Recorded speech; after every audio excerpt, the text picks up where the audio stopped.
Hola, Mimo. How are you today? Buenos dias, Leonita. I'm perfecto. That's good. Well, we are finally in Spain and we're recording this sitting in our apartment in the Costa del Sol in a little place called Nerja. We've done a podcast about that before, so I'll put the link to that in the show notes. We're going to bring you some more information about this area, plus lots of other parts of Spain. But first, We've we've had an adventure. we have It's a week today since we landed in Spain, so we've gone from chocolate royals to salada one of the crackers. that's it, one of the most exciting things we've ever done, which was to get here, was to fly business class with Emirates from Australia, which was absolutely amazing, magical, all the above, right?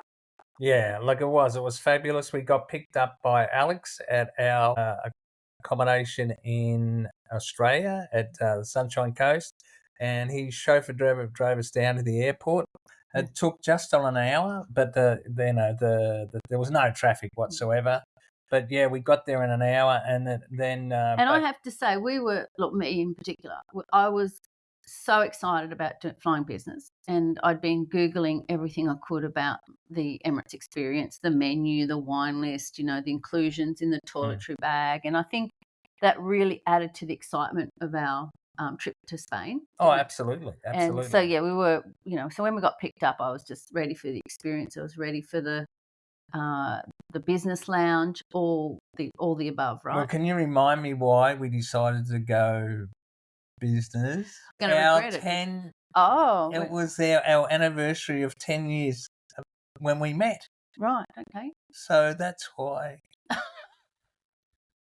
Anyway. It's different to what I thought. Anyway. Well, okay. Well, I think obviously I'm the romantic in the family. I think we actually use that as an excuse. But what I wanted to say before you go into the whole description of the business class stuff is we're back in Spain. We're here for 12 weeks. So we've gone from this amazing experience of business class, and within less than 24 hours of arriving in Spain, we have had our worst ever travel experience. We got caught up in the entire electricity blackout in Spain.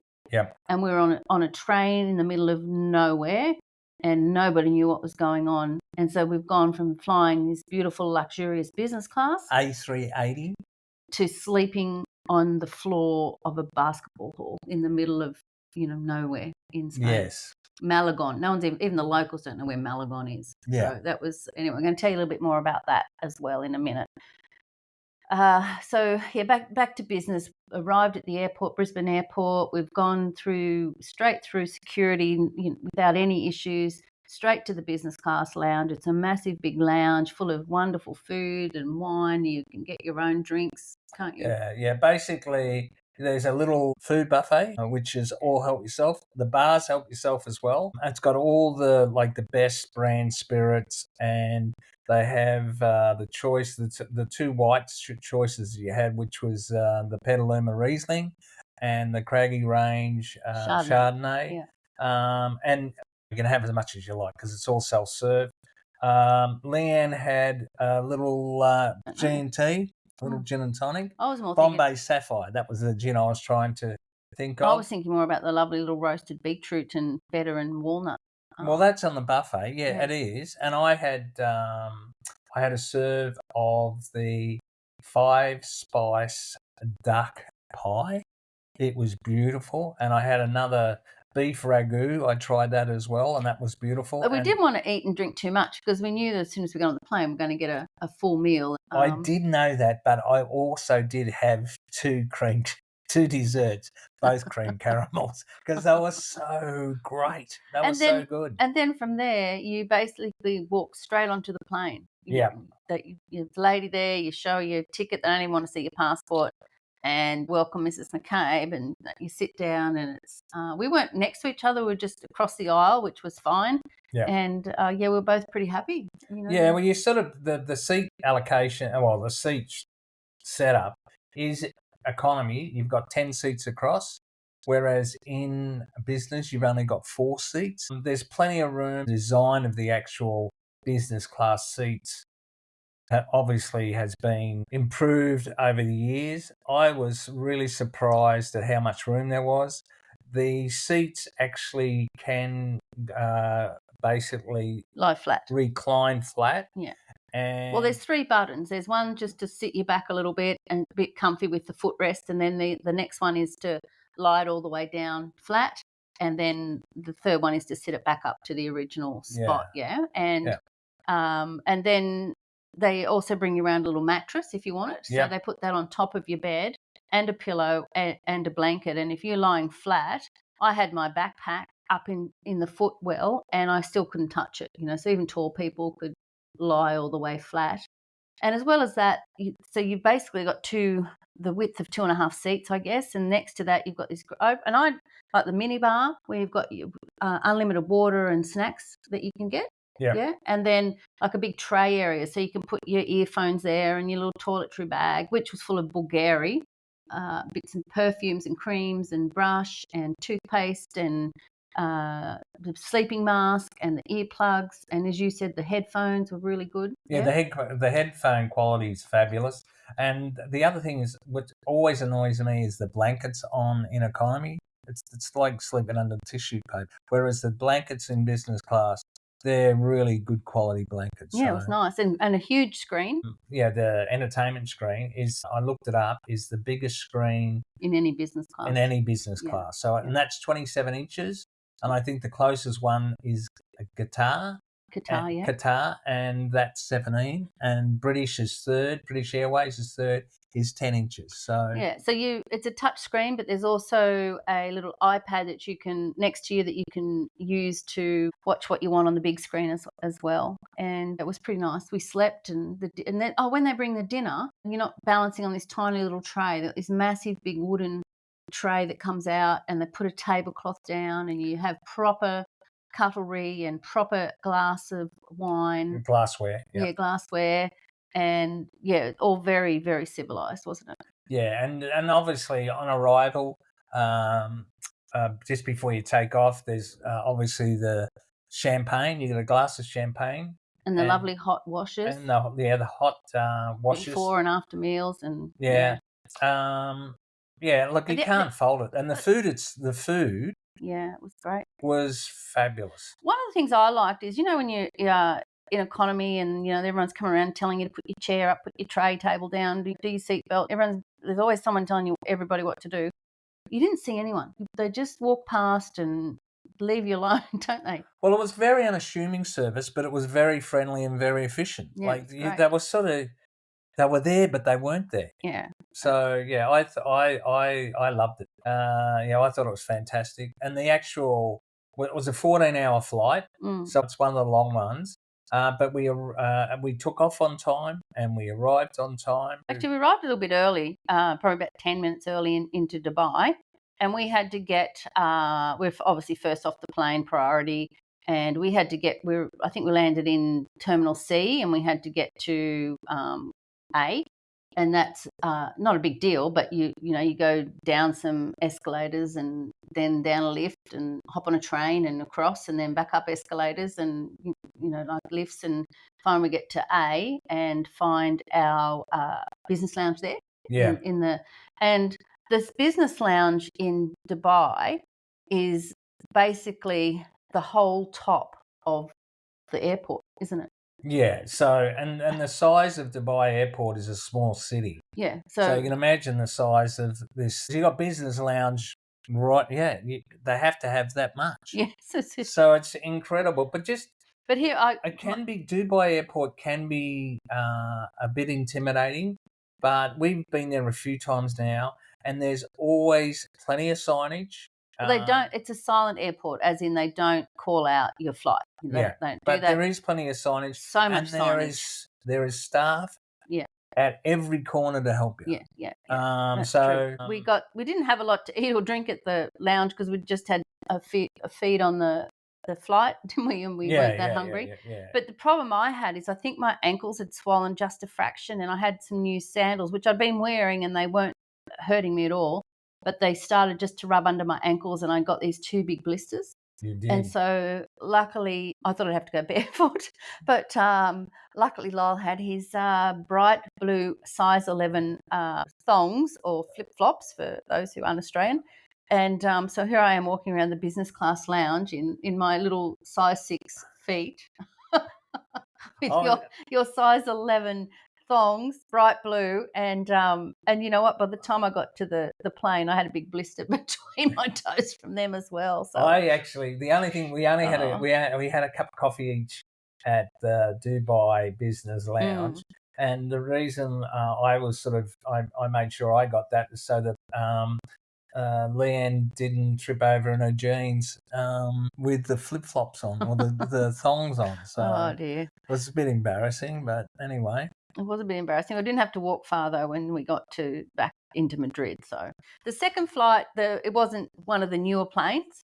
There was a few things that weren't quite as a luxury as the first one, but everything was still the same size, and food and everything was wonderful, wasn't it? Yeah, and Mm. we had the 2 middle seats this time, Yeah. and they have a petition on this particular So we're plane. leaning forward. So we're leaning forward to talk to each other, and then the lady that was helping us, she said, "You're together," and we said yes, and she just pushed a button, which meant the petition went down.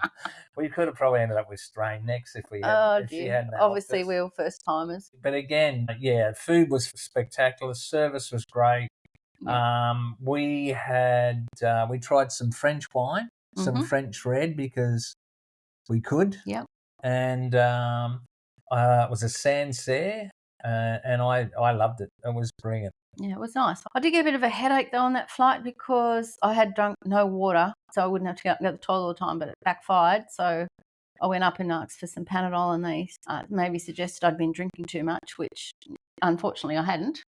We'd been very, very well behaved, but a couple of Panadol and a big glass of water, and I felt a whole lot better and went and lay back down. It was great. I would go as far as to say, which is crazy, that we probably drank less in the business class than we did in economy. It's probably the least we've drank ever. Well, so much to eat though too. Well, there was lots to eat, and plus, I don't know, because you've got the fact that you can lie flat and sleep. I slept a lot. You'd rather sleep than Oh, drink. and I got pajamas. Yes, we both got pajamas, and I actually put mine on. Yeah, we did. Because I don't normally wear pajamas. And I was, for my birthday, although for my 60th birthday, I hinted I wanted pajamas and perfume and got neither. So I thought, well, you know what? Business class, I get a bottle of perfume, Bulgari perfume, and pajamas. But Can I say that that was the reason why I didn't buy the perfume and pajamas? No, you can't, because that'd be a lie. No, Yeah. that would be a But I fib. did leave the pajamas behind because I knew that we'll get another pair going home, and they were actually such good quality. They're actually very heavy, and I'm very aware of not having to cut too much weight around when now we're here in Spain. So You told me that you spoke to your daughter, yeah, Michaela, yes, and she was a bit disappointed that you didn't keep the pajamas. yeah, she was, because I made such a big deal about getting pajamas, and she couldn't believe I left them behind. But that's okay. So yeah, as we arrived into Madrid airport and off, obviously first class are off first, but then we're straight off. Madrid airport's another one of those airports where you go in and you've got to go all the way down. Remember, like a really deep underground, and then you hop on a train and go across, and then back up a escalator, and you end up where you've got to be with your luggage. Your luggage comes out almost straight away. The border control. Oh, what border control? It was unbelievable. It was They looked at our passport and stamped it, and off we went. It was because I'd heard rumours that they were going to become more strict, and that you may actually have to prove that you've got enough money, and you've got your travel insurance and all that sort of thing. Zero, absolutely zero. As Leanne said, no sooner had we handed over the passport that we got it back. Yep, stamped it. Yeah, and we're like, okay, that's it. Fabulous. Yeah. But again, the signage in Madrid airport and everything to pick up your bags and that sort of stuff, there's Spanish as well as English. Yeah, no, it was great. And then just as soon as you go out the main doors, there's a group of guys, chauffeurs from Emirates, who, because part of your Emirates flight, business class, is you get taken to the airport, and then from the airport in your final destination, they take you to your accommodation. So Eduardo, was it? Eduardo, yep. Yeah, he didn't speak much English at all, so I had to, all of a sudden I was already using my Spanish, and he took us, we chose this hotel called Sleep in Atocha. We've stayed there before because it's really close to Atocha station, and we were getting up the next morning hopping on a fast train. To Malaga. To Malaga, that's correct. So, but what I didn't understand was that, and the price was quite expensive, and I couldn't find anything cheaper in that sort of area. It turns out that the roads all around Atocha station and where we were staying were closed because that was the Madrid Marathon that day, and obviously that's why there was no accommodation at a reasonable price. So he was very good. He drove us, went round and round and round until he got us as close as he could. And so there's Lyle pulling his suitcase across the track in front of a couple of marathon runners, and you went, I didn't even see him. No, you looked into anyway. We got to our accommodation, but we have to say, and we were disappointed. I mean, we love Madrid, and I'm sure when we go back at the end of our trip for a few days, it'll be better. But they were in the middle also of a garbage collector strike, and there were literally mountains of rubbish around every bin, and it stunk. And people were still sitting outside at these cafes right next to the meeting, and we just couldn't do it. I'm just like, the smell was terrible, wasn't it? Yeah. And so we decided we'd go for a walk to one of our favourite little plazas we found last time. And what did we find? Yeah, we went to Plaza Santa Ana. Santa Ana. And yeah, unfortunately, it was all boarded up. They're obviously redoing it. Yeah, they're doing renovations, so that was disappointing. And I couldn't get my eSIM to work. I had all this trouble, and that was making me cross. So I couldn't use my Google Maps to get us anywhere else either. So I was. Well, we just weren't going to, because without that, and we do get lost, it becomes a real big issue. But and I was frustrated because we'd had eSIMs before, and I'd set them up, and the minute we landed, and I couldn't work it out. But on that note, I emailed the company that I've used before, and immediately they sent me 2 new eSIMs because we bought the most unlimited data for 90 days. Like we bought the top of the line. And as soon as I got those, I was able to get our phones to work. So, what's the name of the company? Simify. Simify. Yeah, okay. Yeah, because they were really, really great service. Yeah. So because they asked me to send screenshots of what the messages I was getting, because I'm like, it has to be something simple. Anyway, I still don't know why it was, but as soon as we got the new ones, within 10 seconds they were working. Yeah. So that was, and what we've got is, and you were much happier. Unlimited data for the 90 days, no problems whatsoever. And so we had a very early night. The room in Sleeping Atocha was so small. We had nowhere to put suitcases. I sat mine in front of the door, and I don't even know where yours was. So I think you had to climb over it to get into the bed. And I'm like, oh my gosh. Yeah, and that's how small it was. And it had one of those glass doors. What is it with accommodations? Nobody wants a glass door. Like, into the toilet. No, into the bathroom. Nobody. It's ridiculous. Stop doing it. Stop it. It's so wrong. Don't do it. Am I being clear enough? And so anyway, we had a shower. Well, there was a couple of things. There is a rooftop bar. There is a rooftop bar. Well, rooftop bar is probably an exaggeration. Yeah, it is. That's where they have their breakfast and everything. Well, but it's not a bar. It's just a rooftop area. I mean, that's pleasant enough, and you can look out over the some city. Of those nice buildings and stuff. And that sort of stuff. So that was pretty good. But it's the location. If you're going on Atocha station, that's why we picked it. But we hit the sack, I don't know, about 7:30 p.m. and still bright sunshine. And I don't think we woke up till nearly 7:30 the next morning. Give credit to the bed. The bed was all right because we slept. And the shower's fine, hot shower. And then so we thought, you know what, we'll head over to Atocha station. They've got a beautiful sort of indoor tropical garden. They've got cafes in there. We'll go over there and have cafe con leche. Got all the little tortoises. Right. So we'll go and do that. And so we crossed the road, and once again, there's a big fence there. You can't go in the way we normally go in. Yeah. So I asked someone and said, well, which is the best way to go? And they sent me around the side. It was a reasonably short walk, and we ended up in the main entrance, which was fine. So you come in at the upper level where the fast trains leave from, and to get to the sort of food area where we wanted to go, we go down a couple of escalators. To arrive there, and the whole tropical gardens Was boarded off. boarded off. So they're obviously doing construction in there as well. And so once again, a little bit disappointing. And because there's only one cafe there, they charged us $44 for 2 baguettes and 2 coffees, which I guess is more Australian prices than Spain prices, but they were delicious. Oh my gosh, those Yeah, they baguettes were full of good, jamon, yeah. and the coffee was really good as well. So yeah, we weren't there that long before we headed up to the security to go to Malaga. Now I'd booked us on not Renfe, which I thought I had, and I booked us on one called Iryo. Yeah, IRYO. And it's an Italian company.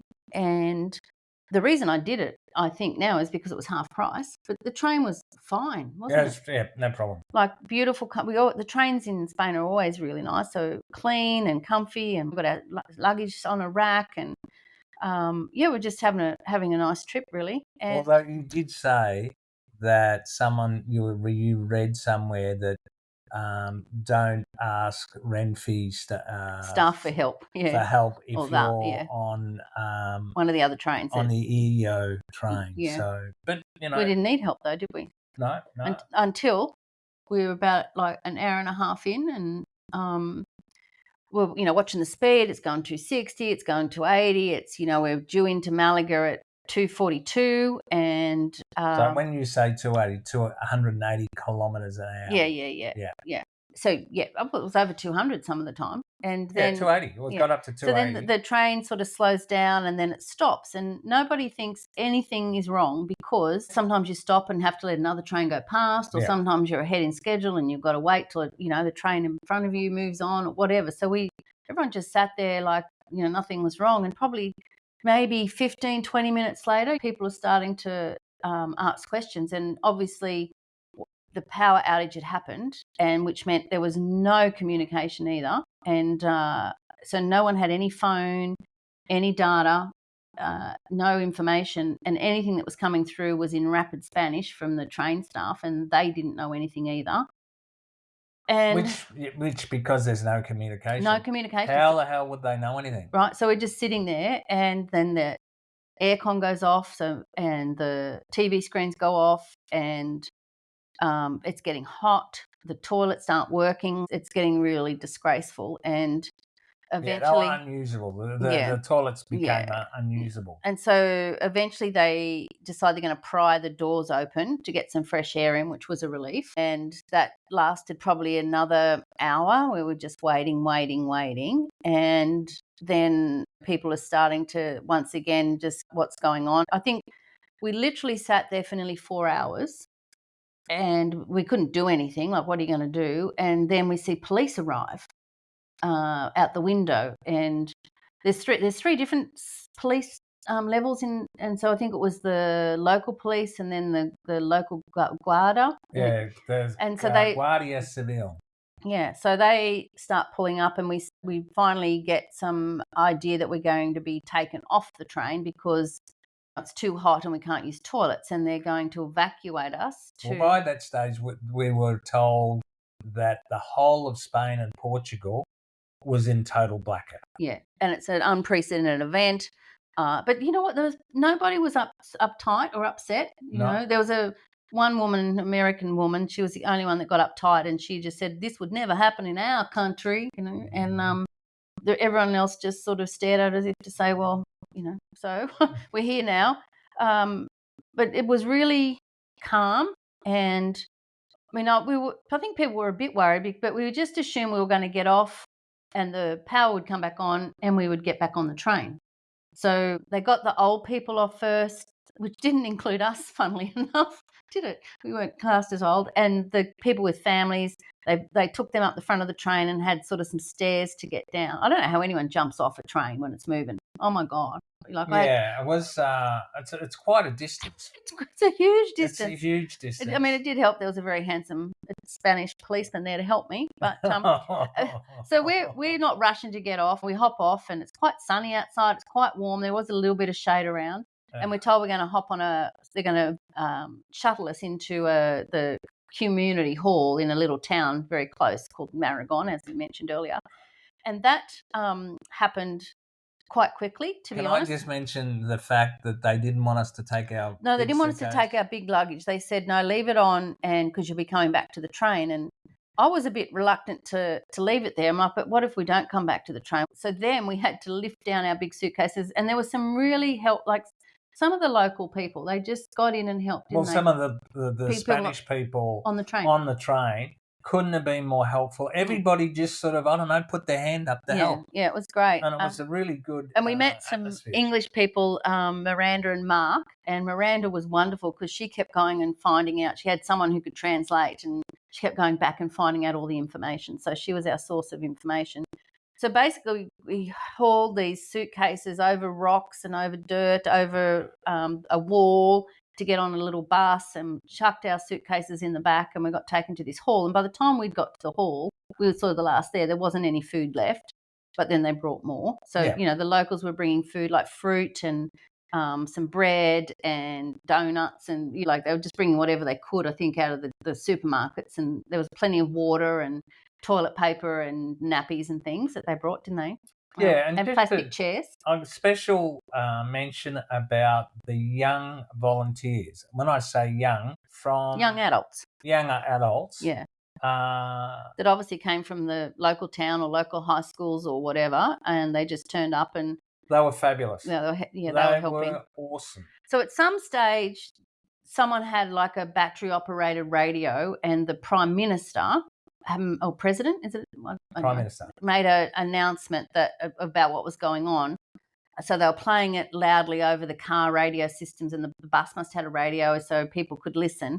And it was then we found out that was probably 7:30 at night. That so we left at 5 to 12. So this is 7-8 hours later that there'll be no trains running. At that stage, someone made the decision to move us from that hall to another hall, and the other hall was bigger. It had more chairs, but it also had showers there. Well, it had doors on it. The toilets had doors on them.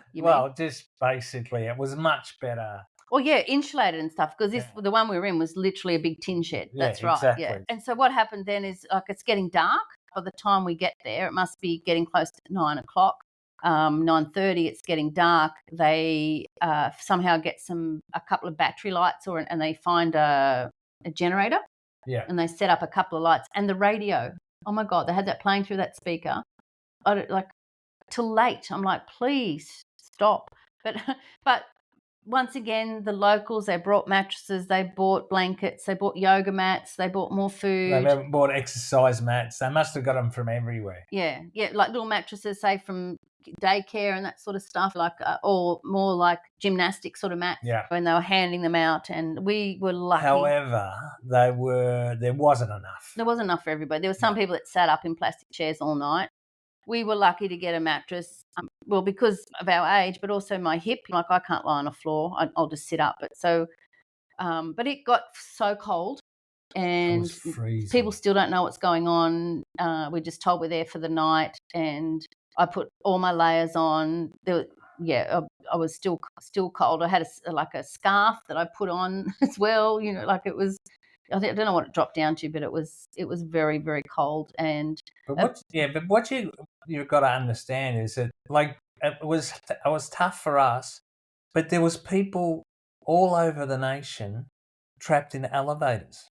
Yeah. There were people, the underground, the metro, that just stopped. So people were getting out pitch black and having to walk tunnels. Well, yes, and they're trying not to use their phones because there's no battery. Yeah. And I didn't have any internet either. Because so what do you understand why that happened? Why the internet just went down? Just because of the power. Yeah. Yeah. There was no communications anyway. So, yes, all the towers were down for all the phones, companies and everything. Everything was out.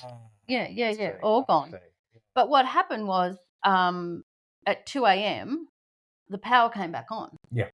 And people were cheering and around this hall, and I think it lasted for about an hour. I think people were sort of expectant that we might be going and hopping back on the train. I don't really know. Yeah, but that was never going to happen. That was never going to happen. But once again, we're just about 350 people stuck in this town hall, and we're not a big priority, I understand that. But the train is on the line, right? So they've got to move the train somehow because they're not going to get transport going again.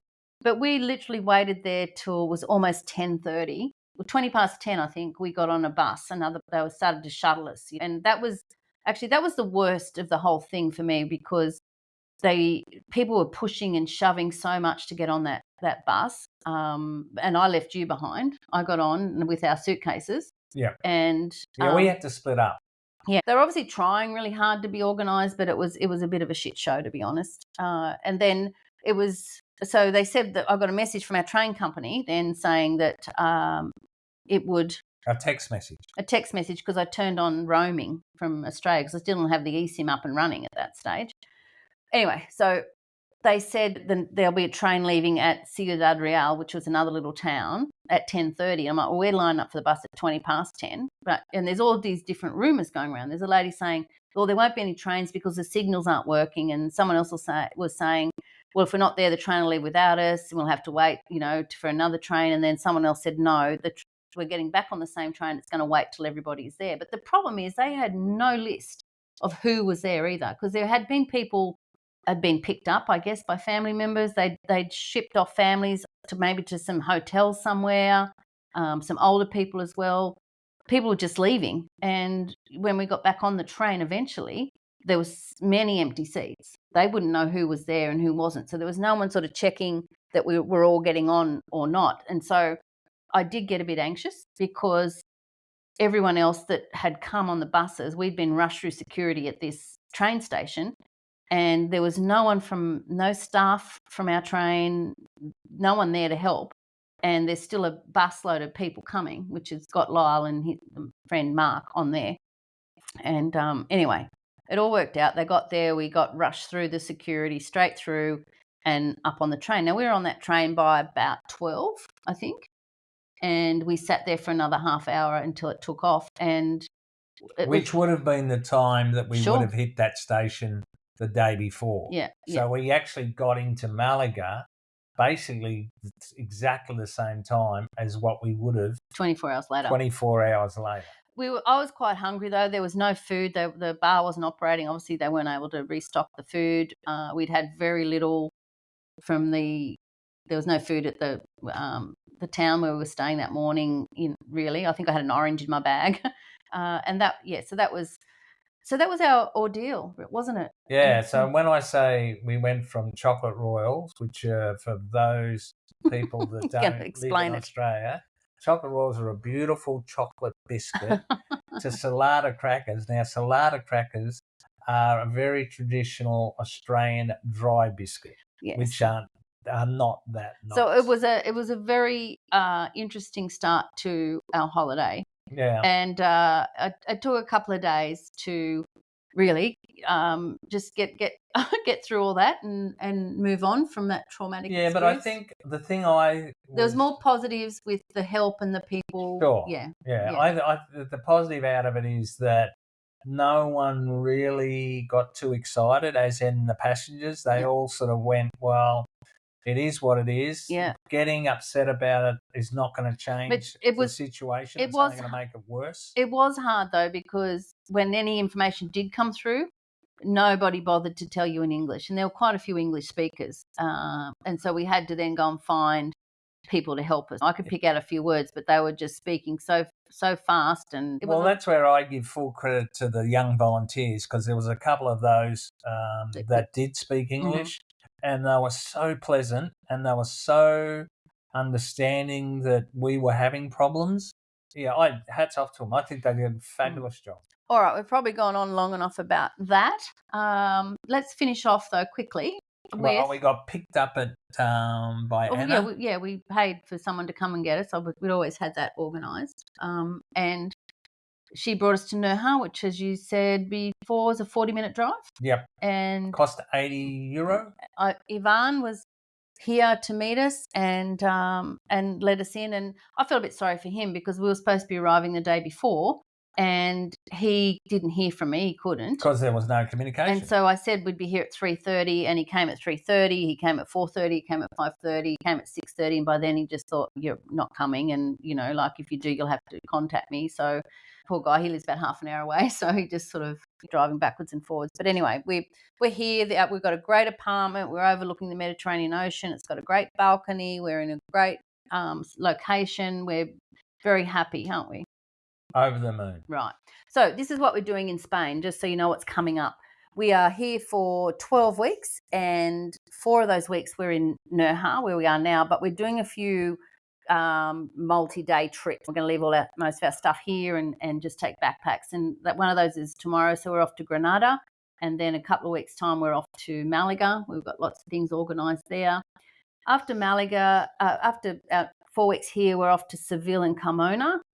Just have a few days in each of those, and then we're heading down to Jerez de la Frontera still in Andalusia, and we've got some friends of friends that we're hoping to meet up with there and do some day trips from there as well. We're there for a couple of weeks.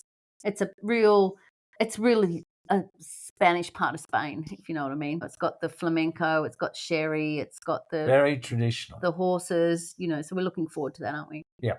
A few day trips there, as I said, and then we are hopping on a plane and meeting up with some friends from Melbourne. They're meeting us in Palma de Mallorca. So we're going to do that, which will be great. We've been there before. And then we're off to somewhere new. We're off to Galicia. We're going to go and see some little places in Galicia. And Galicia is northwestern Spain. It's up above Portugal, so it'll be very different to the southern experience, and not many tourists there as well. And then a week in San Sebastian. We've been there before, but we're looking forward to really getting out and enjoying those pinchos bars while we're there and walking along the beach. And then finishing with a couple of days in Madrid before we fly home. So a lot. It seems like a lot, but we're here for a long time, and we're not traveling too far in a day. And we're hoping to bring you some really great information about our experiences in Spain.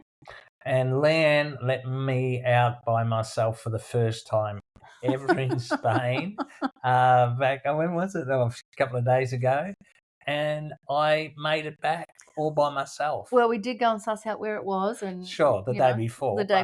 Yeah. But I had to actually speak Spanish, so we've been speaking lots of Spanish. We've been eating lots of free tapas, and a couple of places we've been back to have been a bit disappointing, but we've found some other ones that have been amazing. So we're going to hopefully have lots of that stuff for you as well. So check out, I'm going to put some pictures, Beach Travel Wine, obviously on Instagram and Facebook. There's a whole story and pictures about our stopover in the basketball court, and there'll be some pictures about Nerja and that sort of stuff as well. So check out the website. I'll put some links to all the stuff that's relevant as well. And this is episode 125, so beachtravelwine.com. So far, where's been your favourite place to have a glass of wine?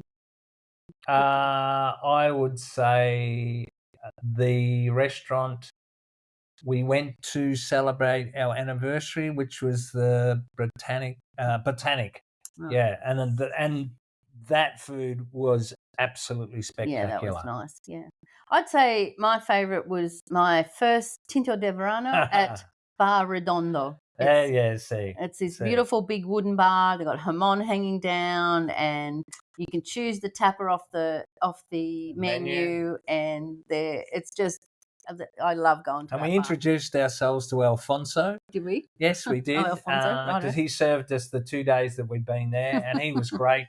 And he speaks English like I speak Spanish. So all right. Well, I can't say we're going to be regular as clockwork with our podcast episodes because we are on the road a little bit, but hopefully we'll get something out for you next week all about Granada. Very excited about going back there.